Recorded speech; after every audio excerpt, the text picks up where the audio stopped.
Welcome back to Tikio Takes, and we're only a few weeks before Spider-Man Brand New Day releases, and I feel like this is going to be a big movie featuring a ton of characters, so I figured I'd help us all out by explaining everything you need to know before watching Spider-Man Brand New Day.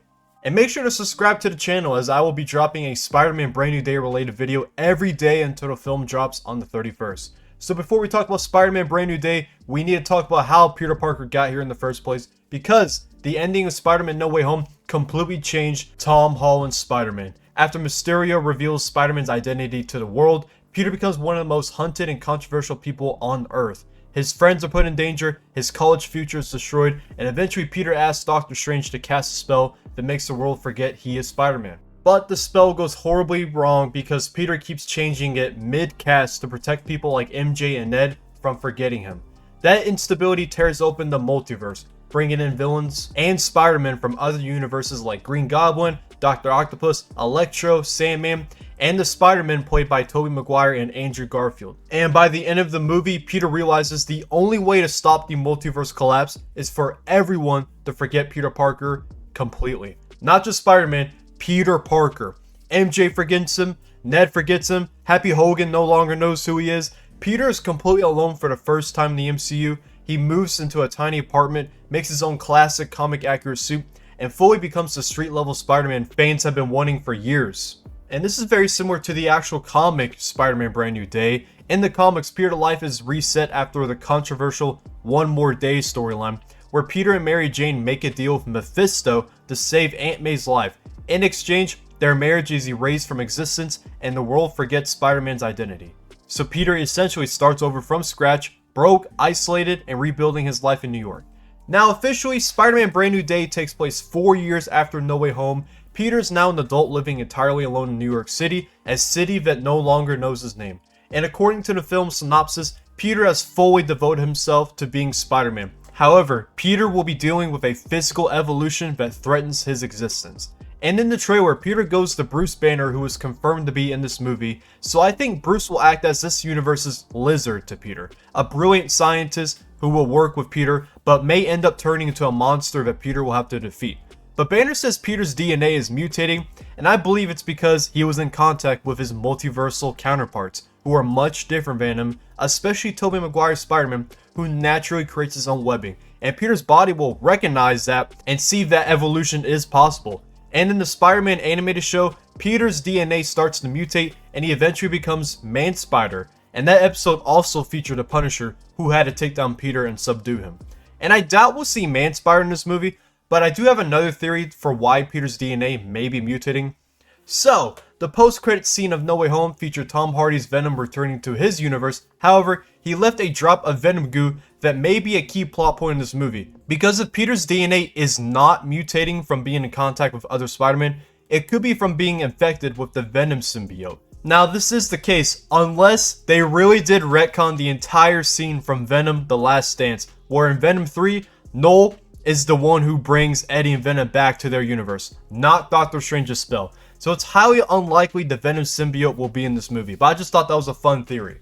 But back to Brand New Day, the film was directed by Destin Daniel Cretton, the director of Shang-Chi, and fun fact, Destin was actually supposed to direct Avengers Kang Dynasty before Marvel pivoted towards Doctor Doom and scrapping the Kang storyline. So I'm happy Destin was given an equally big movie to direct, but Destin is known for his tremendous martial arts action scenes, so I'm very excited to see how it translates to Spider-Man's combat. But let's talk about the villains of this movie.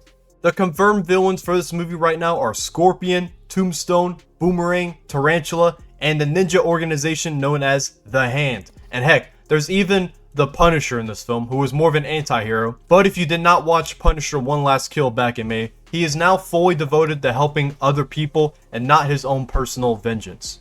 We even see him confronting Spider-Man directly in the trailer, and this is important because Punisher represents the complete opposite of Spider-Man's morality. Spider-Man believes criminals can change, Punisher believes criminals deserve punishment, and that ideological clash could become one of the emotional cores of this movie, especially because Peter is now emotionally isolated and operating without mentors like Tony Stark or May guiding him anymore. And back to the villains, we have Matt Gargan finally becoming Scorpion, after first being teased all the way back in Spider-Man Homecoming, and fans have waited nearly a decade for this payoff. Scorpion appears to be one of the primary physical threats in this movie, and honestly, it makes perfect sense. Scorpion is a brutal, aggressive villain who fits perfectly into a grounded street war version of Spider-Man. And then there's also Tombstone, another major Spider-Man crime boss entering the MCU.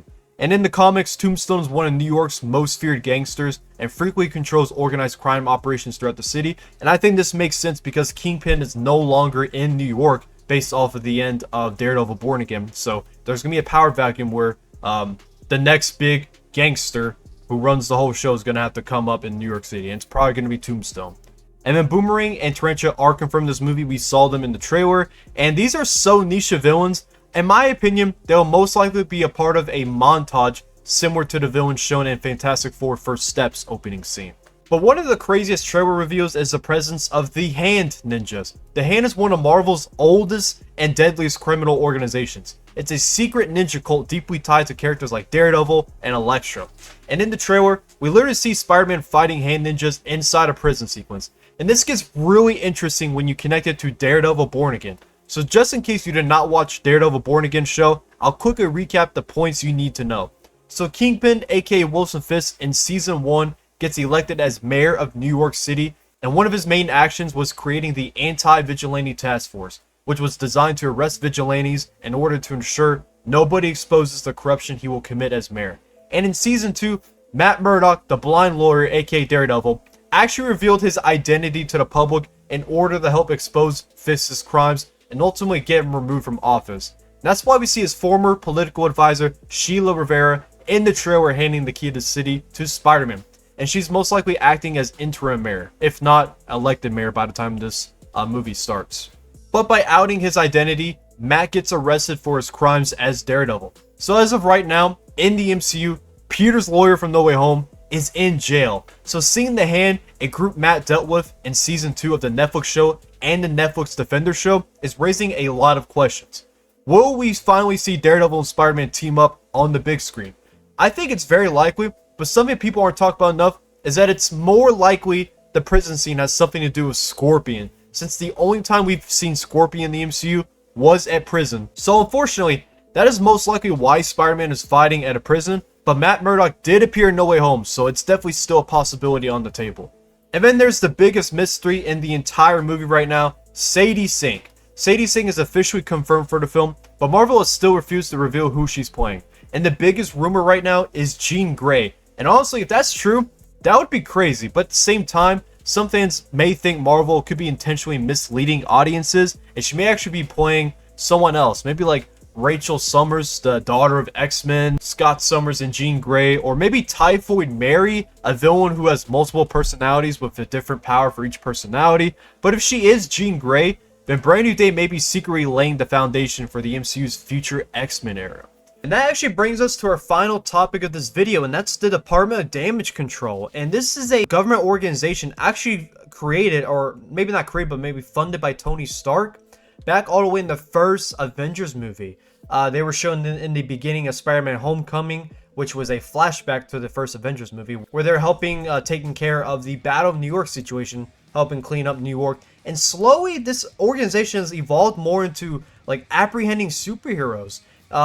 We saw them on the big screen besides Homecoming for the first time in No Way Home, where they're actually interrogating Peter Parker, and that's why he needed a lawyer up, because it looked like they were bringing charges towards him. I'm not really too sure, but they were trying to go after Peter Parker, aka Spider-Man, and they were also in the Miss Marvel show going after her because they suspect she has powers. And most recently in the Wonder Man TV show, the main plot was them going after Wonder Man because they suspect he has powers. So I'm thinking Damage Control could be the first introduction in the MCU to mutant hunters. I think they're going to be going after Sadie Sink's character because they suspect that she is a mutant, and she will likely have mutant powers in this movie. So I think Damage Control is going to be the first MCU organization going after mutants. I'm very curious to see how they use Department of Damage Control in this movie. But that is everything you need to know before watching Spider-Man Brand New Day, and make sure to like, subscribe if you enjoyed the video, and God bless you all.